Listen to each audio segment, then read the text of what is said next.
성경으로 떠드는 시간 도요성경 수다.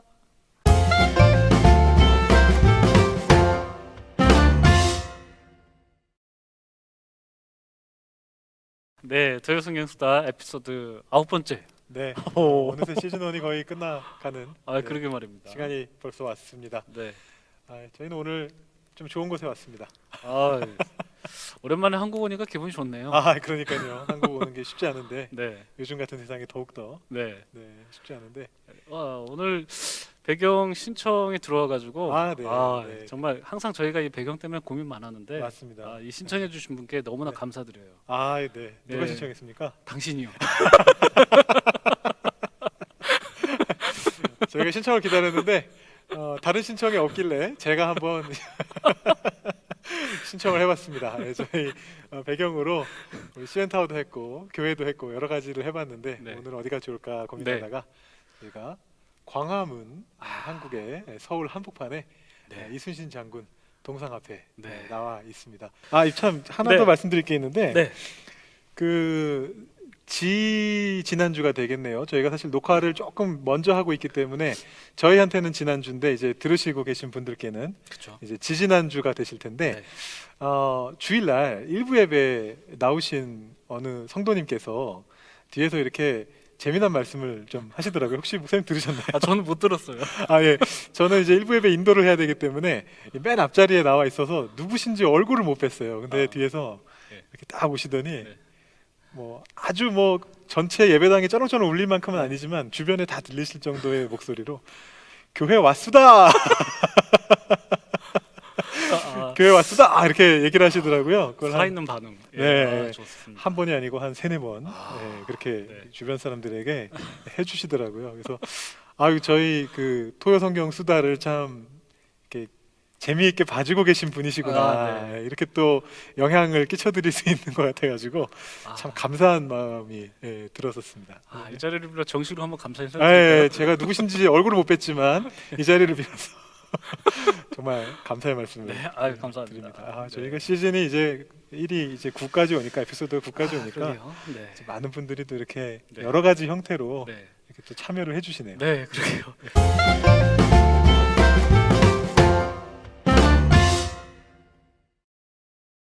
네, 오늘 왓수다는요 광야 이야기가 컨셉입니다. 네, 네, 이제 우리가- 드디어 광야 얘기가 나올 때가 됐네요. 맞아요. 지난주에 했던 얘기가 어떤 거였죠? 우리가 처음에 했던 얘기가 신해산 얘기. 네, 하나님을 만나는 하나님이 현현하실 때의 네. 모습들 이런 것들에 대해서 우리가 좀 구름 그런 것도 좀 봤었죠. 네. 그리고 뭐 율법 같은 거, 네. 제의법, 네. 그리고 사회법에 네, 대해서 그 안에 있는 우리가 하나님의 나눴습니다. 뜻이 무엇인지 네, 같이 좀 맞습니다. 살펴봤었습니다. 네. 네. 그 이제 신해산 이제 배경도 광야입니다만 저희가 또 계속 연장선상에서 네. 광야에 있었던 일들을 좀 나눠보고자 합니다. 네. 첫 번째로 나눠보고자 하는 것은 우리가 처음에 지난 시간에 얘기했던 그 신해산에서 이스라엘 백성들이 하나님께 율법을 받고 그리고 또 언약을 맺잖아요. 네. 우리는 하나님의 백성입니다. 그리고 하나님께서는 내가 너희들의 하나님이다 라는 그런 언약을 맺어 주시는데, 그런데 이 시내산 도착하기 전에 이스라엘 백성들이 광야 생활을 시작할 때 많이 원망했잖아요. 네. 배고프다고 원망하기도 그렇죠. 하고 네. 목마르다고 네, 원망하기도 물이 하고 없다. 우리 다시 돌아가겠다. 돌아가겠다 네. 애국으로 거기가 좋다라고 네. 하면서 많이 네. 이제 원망했었는데 네. 그게 바로 시내산 전 모습이고, 네. 시내산에 도착해서 네. 하나님의 율법을 받고 또 거룩한 백성으로 살겠다라고 다짐을 합니다. 그리고 나서 1년 뒤에 또 이제 시내산에서 출발해서 가나안으로 가잖아요. 네, 또 그렇죠. 다시 이제 광야 네. 생활을 하게 되는데 네. 그런데 이렇게 전체적인 이 광야 생활을 조망을 해보면 시내산을 중심으로 해서 네. 시내산 전에 이스라엘 백성들이 막 힘들다고 원망하는 그런 모습, 네. 그리고 시내산 후에 또 원망하는 모습. 네. 원망하는 모습은 별반 다름이 없는데 네. 이 원망하는 모습에 반응하신 하나님의 모습이 좀 달라졌어요. 그런가요? 다 이렇게 계속 들어주시지 않았나요? 달라 그러는 거 다 주시고. 들어주시긴 하는데 네. 좀 달라요. 아 달라요. 달라 그러는데 주시긴 하는데 좀 다르게 주시는 그런 거군요. 네, 네 그렇습니다. 아 예. 좀 다르다. 네, 다르다. 네. 다릅니다. 그래서 한번 우리가 말씀 찾아보면서 뭐가 다른지 아 네네네. 대표적으로 한 두 가지 사건 정도 한번 찾아보면 좋을 것 같아요. 네 앞뒤로 하나씩 보는 건가요? 앞뒤로 하나씩 보는데 네, 네. 내용이 비슷합니다. 예. 첫 번째 시내산 가기 전에 이제 원망하는 것, 그 너무 배고파가지고 네네. 이스라엘 백성들이 네. 원망하잖아요. 네. 그때 하나님께서 하늘에서 내려주시는 게 만나하고 만나. 네, 메추라기. 메추라기. 그 본문 한번 찾아보도록 하겠습니다. 네. 출애굽기 16장입니다. 음. 2절 보시면요, 이스라엘 자손 온 회중이 그 광야에서 모세와 아론을 원망하여. 3절 보면요, 이스라엘 자손이 그들에게 이르되 우리가 애굽 땅에서 고기 가마 곁에 앉아 있던 때와 떡을 배불리 먹던 때에 여호와의 손에 죽었더라면 좋았을 것을 아이고. 너희가 이 광야로 우리를 인도해 내어 이 온 회중이 줄여 죽게 하는도다. 센데요. 이스라엘 백성들이 지금 네. 화가 났어요. 우리 지난주 금식해 봐서 알잖아요. 배고프면 배고프면 눈에 뵈는 게 없습니다. 배는 게 없고 짜증 나고 지금 뭐 앞에 배는 게 없습니다 지금. 네. 그래서 지금 모세고 뭐고 아론이고 뭐고 하나 심지어 하나님까지 지금 네, 막 원망하는 네. 그런 오직 상황인데 지금 머릿속에 있는 건 고기 가마. 맞습니다. 고기가 삶아지고 있던 그 맞아요. 고기 가마. 그 옛날 애굽 땅에 있었던 네. 그 좋았던 시절을 지금 그러네요. 회상하고 있는데 네. 이렇게 원망할 때 하나님께서 어떻게 반응하시느냐 음. 쭉 내려가 보면요 12절이 있습니다. 네. 12절 하나님께서 말씀하세요. 내가 이스라엘 자손의 원망함을 들어노라. 그들에게 말하여 이르기를 너희가 해질 때에는 고기를 먹고 아침에는 떡으로 배부르니 내가 여호와 너희의 하나님인 줄 알리라 하라 하시니라. 그리고 그 이후에 쭉 이제 하나님께서 네. 만나도 내려주시고 네. 그리고 메추라기 보내주시는 그런 본문이 쭉 나오거든요. 네. 그러니까 하나님이 굉장히 선하게 반응하시는 그러네요. 그런 모습을 네네네. 보게 됩니다. 어. 한 가지 더 볼까요? 17장 2절 보면 백성이 모세와 다투어 이르되 우리에게 물을 주어 마시게 하라. 모세가 그들에게 이르되 너희가 어찌하여 나와 다투느냐 너희가 어찌하여 여호와를 시험하느냐라고 하는데, 그리고 나서 하나님께서 이 이스라엘 백성들에게 7절 보시면 그가 그곳 이름을 마사 또는 무리바라로 불렀으니 이는 이스라엘 자손이 다투었으므로 또는 그들이 여호와의 시험하여 이르기를 여호와께서 우리 중에 계신가 안 계신가 하였더라. 그러니까 이스라엘 백성들이 목말라서 물을 막 찾으니까 네. 하나님께서 물을 주시는 그런 장면을 27장에서 이제 보게 되거든요. 네. 그런데 시내산 이후에, 음. 그러니까 시내산 이후에 하나님께서 어떻게 반응하신지 우리가 좀 살펴볼 필요가 있을 것 같아요. 네. 우리가 좀 전에 그 만나와 메추라기 내용을 봤는데 하나님께서 네. 그냥 호의롭게 다 베풀어 주시는 그런 모습을 그러네요. 봤는데 네. 시내산에서 언약을 맺고 그 이후에 하나님께서 어떻게 반응하시는 줄 한 번 더 찾아보면 네. 민수기로 가겠습니다. 민수기 좋습니다. 민수기 11장 31절부터 33절까지 네. 보도록 하겠습니다. 31절 바람이 여호와에게서 나와 바다에서부터 메추라기를 몰아 진영 곁 이쪽 저쪽 곧 진영 사방으로 각기 하루길 되는 지면 위 2규빗쯤에 내리게 한지라. 백성이 일어나 그날 종일 종야와 그 이튿날 종일토록 메추라기를 모으니 적게 모은 자도 10호멜이라. 그들이 자기들을 위하여 진영 사면에 펴 두었더라. 고기가 아직 이 사이에 있어 씹히기 전에 여호와께서 백성에게 대해 진노하사 심히 큰 재앙으로 치셨으므로. 하나님께서 그 원망하는 백성들을 네. 가만두지 않으십니다. 네. 하나님께서 그냥 쳐버리세요. 이 장면이 워낙 익숙해가지고 네, 저는 그 앞에서도 메추라기를 그렇게 주셨는지를 깜빡 잊어버리고 있었어요. 그러셨어요. 네. 예, 앞에서는 아무 말씀 없이 기쁘게 주셨다가 네, 여기서는 굉장히 바뀌신 거네요. 그렇게 되면. 그렇죠. 네. 물론 이스라엘 백성들이 좀 잘못하긴 했어요. 왜냐하면 네. 32절 보면은 네. 10호멜을 거뒀잖아요. 네. 10호멜을 걸었는데 출애굽기 16장 16절을 보시면 안 찾으셔도 되는데 보시면 이제 한 오멜을 거두라는 그런 말씀이 나오거든요. 근데 10호멜을 거뒀어요. 그러니까 욕심을 이스라엘- 좀 냈네요. 욕심을 냈죠. 음. 욕심을 냈지만 그러나 시내산 이전 같은 경우에는 하나님께서 용서를 분명히 해주셨을 텐데 네. 그런데 하나님의 반응이 싹 달라진다는 말입니다. 아. 출애굽기에서는 그 만나를 더 거둔 사람에게 그 사람을 뭐 죽이거나 그러지 않으세요. 단지 그냥 그 벌레를 생기게 하고 약간 그런 이제 심판만 내리시는데 근데 네. 여기에서는 네. 하나님께서 그냥 왜 그렇게 되셨죠, 하나님? 또 우리 또 한번 보겠습니다. 또 있나요? 예, 또 있습니다. 우리 또 있어요? 아까, 예, 20장 가고 민수기 20장 민수기 한번 10장. 가보도록 왠지 하겠습니다. 민수기가 문제인 것 같은 느낌도 사실. 그냥 재미로 해본 말입니다. 예. 이제 여기서 이제 또 물 사건이 또 나와요. 네. 가데스 무리바 물 사건이. 이제 네. 2절 보시면요. 네. 회중이 물이 없으므로 모세와 아론에게로 모여드니라. 백성이 모세와 다투어 말하 이르되 우리 형제들이 여호와 앞에서 죽을 때에 우리도 죽었더라면 좋을 뻔하였도다. 아, 네. 막 원망하고 막 이스라엘 백성들이 지금 목이 말라가지고 굉장히 지금 심통이 나와 있는 네. 그런 상황입니다. 네. 물론 여기서 하나님께서 이스라엘 백성들을 치진 않으세요. 네. 이스라엘 백성들은 치진 않으시지만 네. 이때 모세가 아. 반석을 딱 2번 치면서 내가 네. 너희에게 물을 내려 하면서 그런 사건 보여주셨는데 네. 네. 그때 하나님께서 모세를 심판하시는 내용이 나오잖아요. 맞아요. 이 장면은 또 굉장히 대비가 돼서 잘 우리도 알고 있죠. 모세가 한 번은 네. 그러지 않았었고 다음번에는 이랬었다. 예, 예. 아, 근데 그게 바로 그 시내산 사건 앞과 뒤로 나눠지는 거군요. 그렇죠. 음. 그래서 네. 이 사건 때문에 모세가 이제 가나안 땅에 못 들어가게 되잖아요. 음. 예, 못 들어가게 되거든요. 그래서 왜 이렇게 하나님 반응이 달라지셨을까?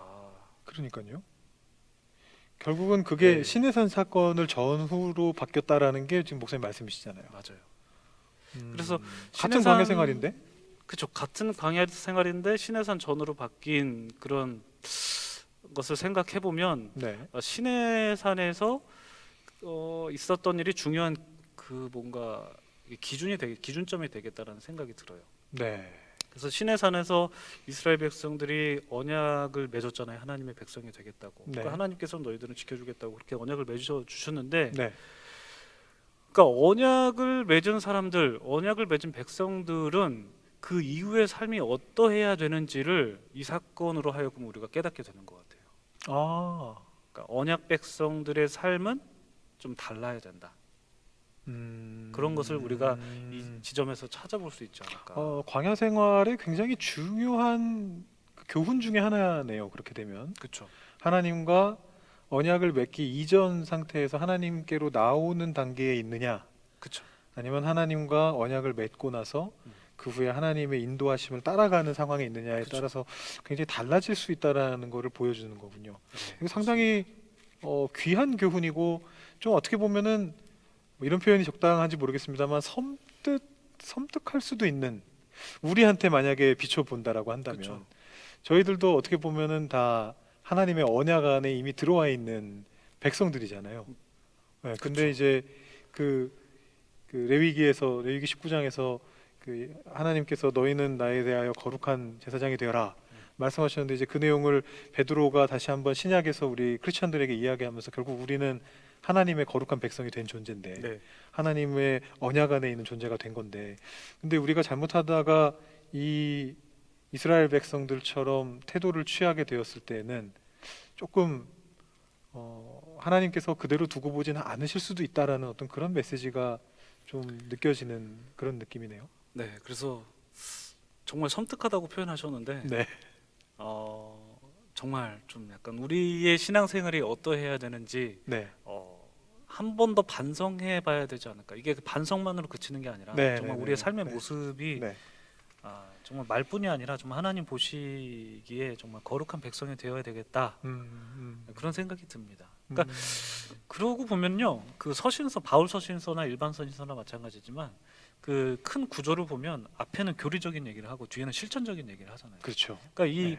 어떻게 보면 이것을 좀 이렇게 해석해도 될 것 같아요. 그러니까 우리가 믿음으로 말미암아 구원을 받지만 믿음으로 말미암아 구원받은 사람들의 삶의 모습이 어떠해야 되는지를 그 실천 쪽에서 잘 보여주는 것 같아요. 네. 그러니까 이 네. 믿음과 삶이라는 것이 분리된 것이 아니라 음. 정말 이것이 하나라는 것을 네. 우리가 신구약을 통해서 다 이렇게 보게 되는 맞습니다. 지점이지 않을까.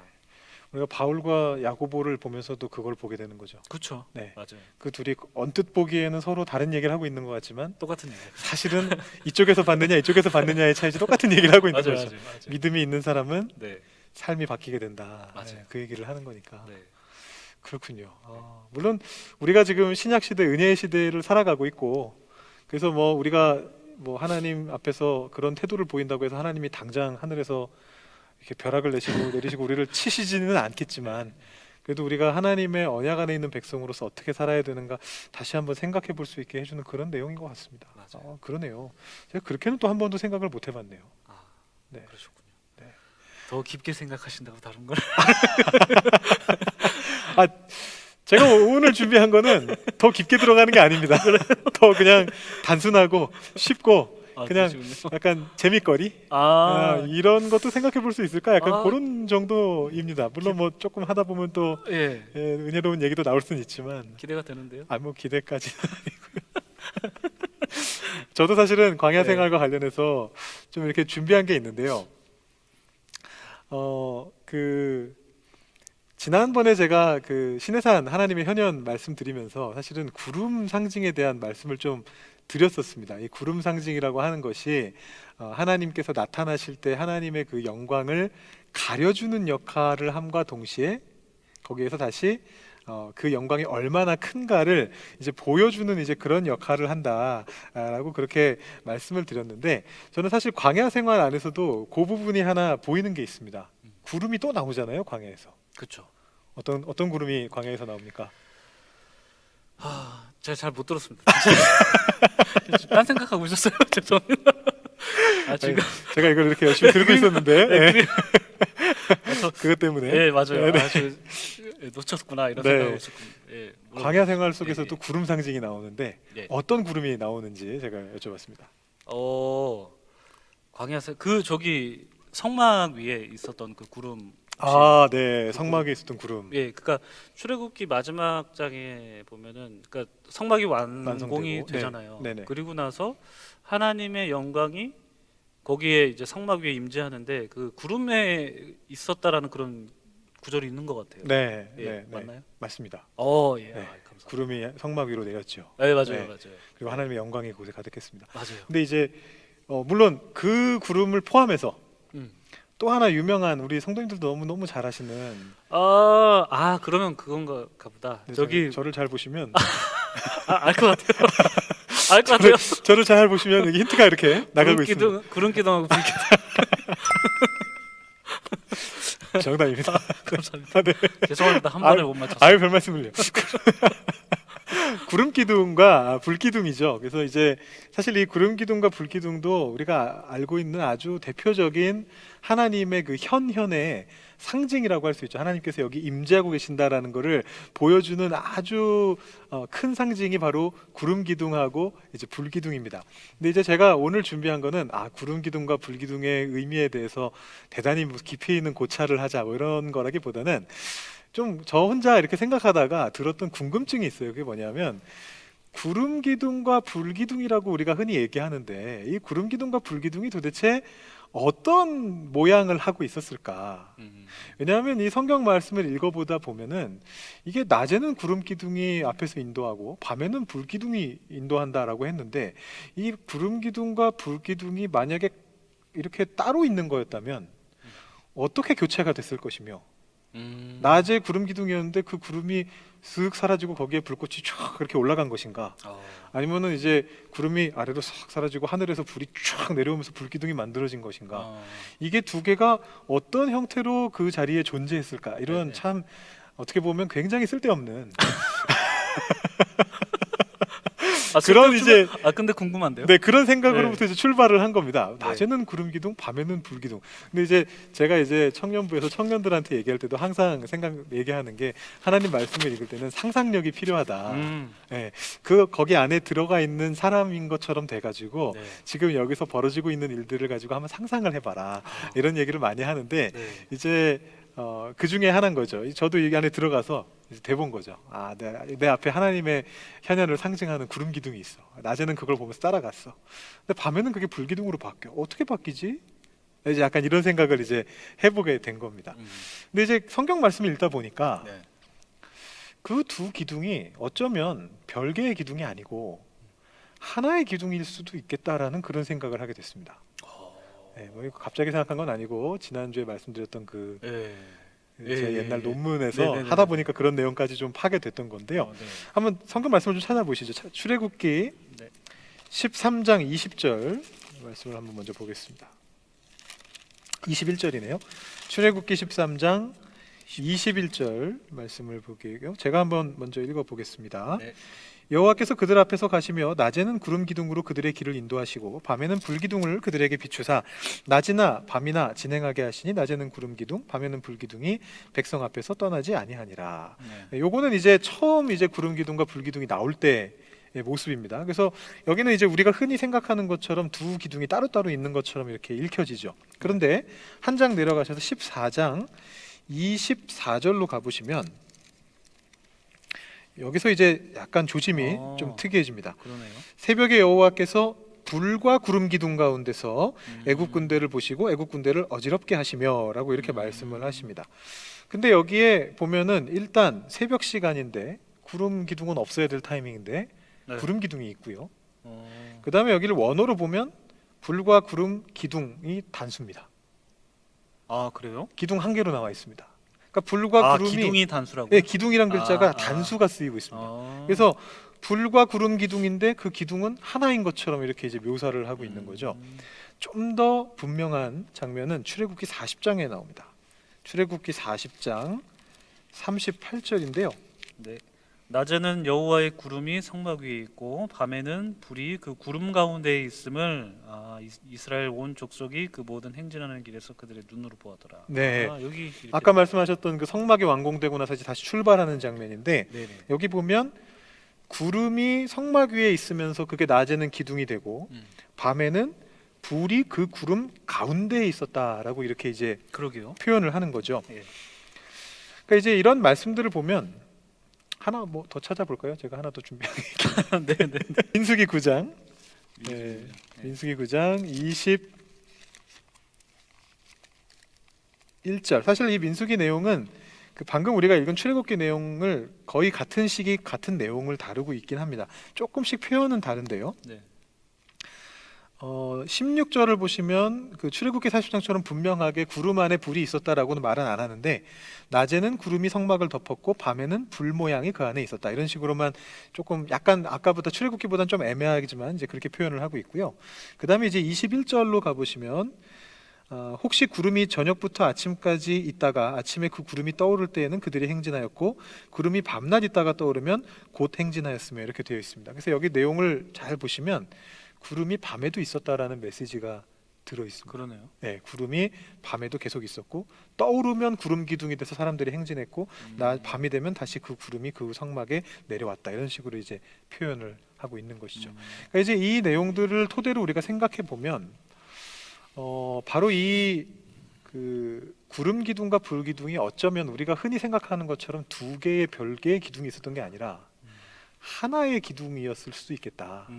어떤 기둥이냐 하면 안에 환한 불이 타고 있는 그것을 밖에서 구름이 두르고 있는 하나의 기둥인 거죠. 그러니까 밖에가 밝은 낮에는 그 안에 있는 불이 안 보이고 그래서 바깥에 있는 구름만 보이고 그래서 구름 기둥이고 밖에가 어두워지는 밤에는 그 구름 속에 있는 불꽃이 바깥으로 이렇게 드러나 보이면서 이것이 불기둥처럼 보이는 구름도 여전히 있지만 네네. 그것이 불기둥으로 보이는 이제 그런 형태가 아니었을까 이렇게 이제 생각을 해볼 수가 있는 것이죠. 성경 말씀을 토대로 이런 말씀을 드리면 도대체 그게 무슨 의미가 있겠느냐 이제 이런 생각을 해보실 수가 있는데 네.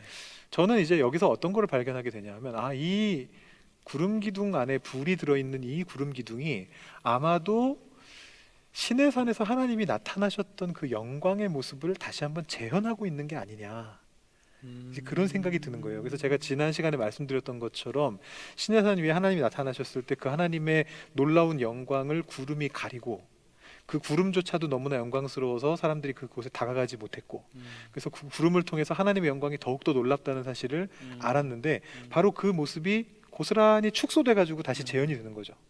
매일매일 자기 앞에 구름 기둥이 있고 그 구름 속에는 불이 들어있는 거죠. 그게 밤에는 환하게 불로 보이고 근데 낮에는 그게 구름으로만 보이고 네. 그 하나님께서 그 자리에 계시다라는 사실이 그 이스라엘 백성들을 이끌어가고 있다라는 걸 보여주는 어떤 굉장히 중요한 상징이었던 것을 이제 확인할 수 있겠다라는 것입니다. 그렇군요. 네. 그래서 이제 제가 드는 생각은 이 구름 속에 불이 있는 이 구름 기둥이 이스라엘 백성들에게 느끼게 했던 것은 굉장히 뭐 다양한 감정이 있었을 것 같은데 제가 아까 말씀드린 것처럼 그 안으로 이렇게 한번 들어가 본다 하면 한번 목사님께 여쭤볼게요. 목사님은 어떤 생각이 드실 것 같아요? 목사님이 이스라엘 백성인데 네. 시내산에서 하나님의 그 영광을 체험했고 그 구름 속에 나타나신 하나님의 영광을 받고 음. 그 다음에 내가 이제 광야길을 가고 있는데 네. 내 앞에 구름과 불이 가득한 불이 구름으로 덮여 있는 구름 기둥이 나를 인도하고 있다. 이 모습을 보면 어떤 기분이 드실 것 같으세요? 광야가 척박하고 네. 뭔가 이제 궁핍이 있고 그런 네. 곳이잖아요. 네네. 그런데 내가 과거에 봤던 하나님의 영광을 광야 생활에서 계속 내 눈으로 직접 보는 네. 거니까 네. 이게 한편으로 두려운 마음도 들면서도 네. 굉장히 안심될 것 같기도 해요. 그렇죠. 예. 든든한 예, 든든한 백을 딱 이렇게 그렇죠. 메고 있는 이런 느낌이 들겠죠. 예, 예. 네. 이런 어떤 굉장히 든든한 마음이 그 자리에 있었을 것이고 네. 동시에 아마 그 장면을 통해서 아까 목사님도 살짝 말씀하셨지만 내가 과거에 봤던 시내산에서 봤던 그 모습을 떠올리지 않았을까. 음.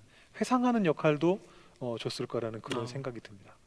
이게 사실은 이 제가 아마 다음 주쯤 아마 수요 예배 때 조금 다루게 되긴 할 것 같은데 아, 이 회상이라는 게 신앙에 있어서 굉장히 중요한 거거든요. 음, 자기가 이제 어떤 사람도 첫사랑의 감격을 그대로 가지고 가는 사람은 없습니다. 네, 뭐 결혼 생활을 한다 해도 네, 첫사랑의 그 막 가슴 뛰던 그 감격이 계속 나이 들어서까지 유지되는 경우는 사실은 없다시피 하거든요. 그런데 그 삶 속에서 그 과거의 그 순간을 다시 한번 되새길 수 있고 그것을 되새김으로써 지금의 내 사랑이 더욱더 깊어진다는 것을 경험하는 것이 바로 사람의 뭐 삶이라고 할 수 있고 인생이라고 할 수 있고 마찬가지로 이 신앙도 하나님과의 그 첫 감격, 하나님을 처음 느꼈을 때, 처음 만났을 때, 하나님이 처음 깨달음을 주셨을 때 그 첫 감격을 우리가 그 감정을 그대로 가지고 살아갈 수는 없지만 네, 미래 상황에서 현재 상황에서 과거를 되돌아보면서 그때 모습을 떠올리게 되면 음, 분명히 그 내용들이 다시 한번 내 안에서 확인되고 그렇죠. 다시 한번 뜨거워지는 것들을 네, 경험하게 네. 되거든요. 네, 네, 그러니까 이제 그 역할이 되게 중요한데 바로 광야 생활 속에서 하나님께서는 구름 기둥을 통해서 음. 바로 그 회상의 역할을 이제 하셨다라는 걸 보게 되는 거죠. 그래서 유독 하나님께서 기억하라는 말씀 자주 하신 것 같아요. 많이 하시죠. 예, 하나님께서 그래서 말씀하실 때. 기억해라라는 게 정말 말씀하셨다시피 회상하는 거. 너와 나의 그런 만남과 어떤 그 언약과 그런 것들을 회상해라. 네, 계속해서 네. 떠올려라. 네, 네. 예, 그런 기능이 있는 것 같아요. 중요하다는 생각이 드네요. 맞습니다. 네. 말씀하시니까 제가 수요 예배에 조금 스포를 하자면 다음 주인가요? 4월 첫 주인데 다음 주 수요 예배 제가 살짝 스포하자면 조회수 올라가겠네요. 살짝 스포하자면 성찬이 사실은 그거거든요. 방금 말씀하신 것처럼 예수님이 맞아요, 맞아요. 예, 예수님이 기억하라고. 성찬을 하면서 예, 나를 그쵸. 기념하라. 예, 예. 그 기념하라라는 말이 헬라어로 사실은 기억하라랑 같은 말인데 음. 나를 기억해라. 이것을 계속 행하면서 나를 기억해라 말씀하시는데 바로 우리가 성찬을 하는 까닭도 바로 그런 이유고 이게 과거의 일만이 아닙니다. 광야 생활에서 구름 기둥이 있었다면 현재 우리에게는 성찬식이 있고 성찬식뿐만 아니라 우리로 하여금 하나님의 은혜를 상기하게 하는 여러 가지 것들이 있어요. 상징들이 있어요. 뭐 십자가가 교회에 걸려 있는 이유도 마찬가지고. 그게 뭐 거기에 무슨 예수님이 진짜 계시다거나 무슨 주술적인 의미가 있거나 그래서 걸어놓는 게 아니잖아요. 그거를 봄으로써 그 안에서 예수님이 우리에게 보여주셨던 그 사랑을 다시 한번 상기시키는 어떤 그런 것이고 예배에서 우리가 하는 모든 내용들도 뭐 찬양이라든가 기도라든가 말씀을 듣고 하는 그 모든 것 안에도 결국은 자신의 그 신앙의 체험을 상기시키고 기억하게 하고 다시금 느끼게 하는 이제 그런 것에 굉장히 큰 초점이 맞춰져 있는 거죠. 그거를 보여주셨던 게 바로 구름 기둥이라는 생각을 하거든요. 성찬 하시니까 제가 네. 생각나는 게 그 성찬이 물론 하나님의 그런 은혜를 떠올리는 그런 어떤 매체가 되기도 하잖아요. 네, 네. 근데 성찬 이제 초대교회 때는 이제 성찬이 사실 애찬처럼 그렇게 네, 한번 같이 네, 식사나누고 같이 섞여 있었죠. 애찬과 예, 성찬이. 애찬하고 성찬하고 같이 했는데 네. 근데 제가 화목제 설교할 때 네. 그 성찬하고 좀 연관시켜서 네. 새벽기도 때 설교를 했었거든요. 네, 네, 네. 근데 그 성찬이 하나님의 어떤 사랑을 떠올리는 기능을 했다면 그와 동시에 나의 곁에 있는 사람들과 함께 나누고 함께 은혜를 교류하고 네. 예, 또 그런 기능도 있는 것 같아요. 그러니까 하나님과의 관계성도 이렇게 네, 기억하지만 네. 우리가 함께 하나님의 백성이다라는 것도 좀 그럼요. 기억해 주는 그런 네. 기능도 있는 것 같네요. 맞습니다. 네. 그러니까 이 이스라엘 백성이 경험했던 것도 시내산에서 경험했던 것도 네. 또 광야를 거치면서 구름 기둥을 통해 경험했던 것도 자기 개인의 그런 회상뿐만 아니고 공동체. 우리가 같이 경험했던 사건, 맞아요. 공동체성을 예, 같이 예, 이제 예, 예. 경험하게 되는 거죠. 네, 뭐 이렇게 우리가 왓수다를 얘기해 보면 될까요? 우리 최종적으로 보면은 지금 오늘 우리가 두 가지 말씀을 나눴는데요. 왓수다를 통해서 광야 생활에 대한 이야기를 하면서 이제 첫 번째로는 시내산 사건을 앞뒤로 해가지고 전후로 해가지고 어떤 이제 하나님께서 반응이 어떻게 달라지셨나 우리들의 어떤 불평과 불만에 대해서 이제 그런 걸 통해서 우리가 앞으로는 좀 우리도 하나님의 언약 안에 들어온 백성으로서 조금 더 주의를 기울여야 되겠다. 우리가 이런 내용들을 좀 살펴봤고요.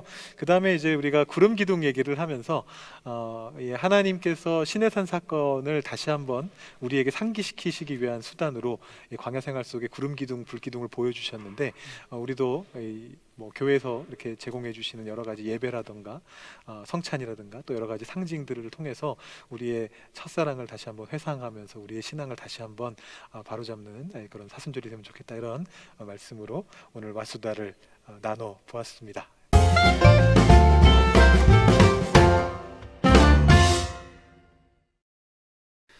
약수다 시간입니다. 우리가 실천을 하는 거 어떤 실천을 해볼까 고민을 했는데 아까 회상에 대해서 말씀해 주셨잖아요. 그러니까 네, 하나님과의 그런 만남, 네, 제가 하나님께 나아갔던 그런 추억들, 네, 그런 추억들을 떠올리는 네. 시간을 이번 주간에 가졌으면 좋겠다. 아, 그런 생각이 네. 들더라고요. 네. 저희 아까 얘기했던 거랑 조금 달라지셨네요. 예, 목사님 먼저 말씀하시겠어요? 아니요. 먼저 말씀하시죠. 그래서 제가 약간 당황스럽긴 한데 좀 정리할 시간이 필요해서 먼저 말씀하시죠. 예, 그래서 네, 하나님과의 그런 만났던 하나님과 우리가 인격적으로 만났다라고 표현하잖아요. 네. 인격적으로 만났던 그때를 떠올리면서 하나님의 은혜를 계속 회상할 수 있는 거를 좀 실천해 봤으면 좋겠다. 그래서 예를 들자면 네. 아까 이제 말씀하셨던 건데 네. 그 앞에가 그거군요. 네. 그래서 뭐 카톡에 네, 뭐 네. 요새 상태 메시지 같은 거 있잖아요. 예. 그런 거에 네. 좀 약간 하나님과의 첫사랑을 네. 좀 떠올릴 만한 문구를 넣는다든지 좋죠. 아니면은 네. 제가 또 하나님과 정말 이제 인격적으로 만났던 그리고 제가 목사가 되겠다고 서원했던 그 장소가 있어요. 네. 그 장소의 어떤 사진들을 네. 이렇게 캡처해가지고 네. 네. 프로필 뭐 이렇게 그 카톡 네, 프로필 사진 네, 거기 네, 이렇게 네.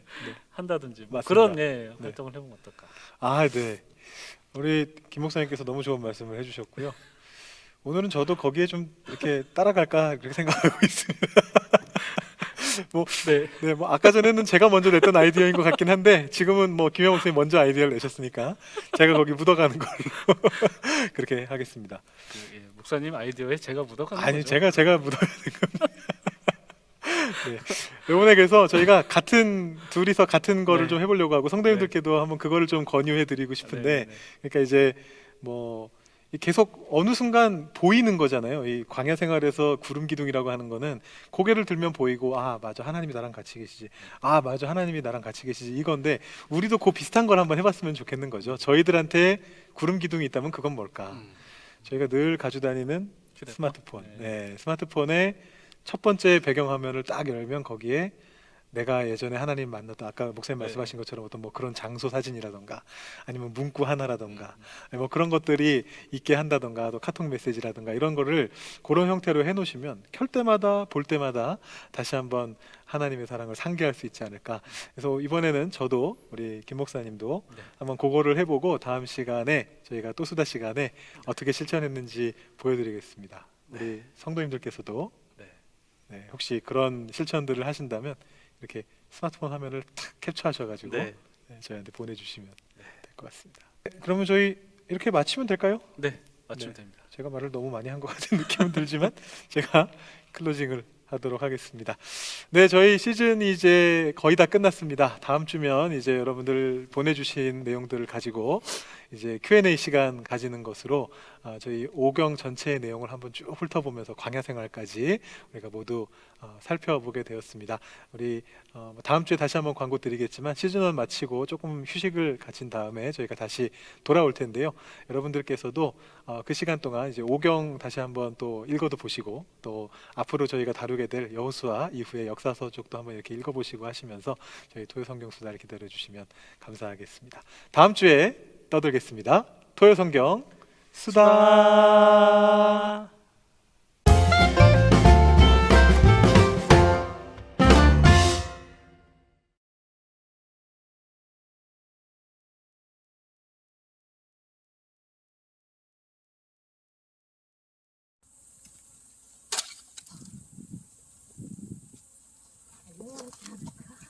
뭐 하세요? 사진 나오나? 여보세요?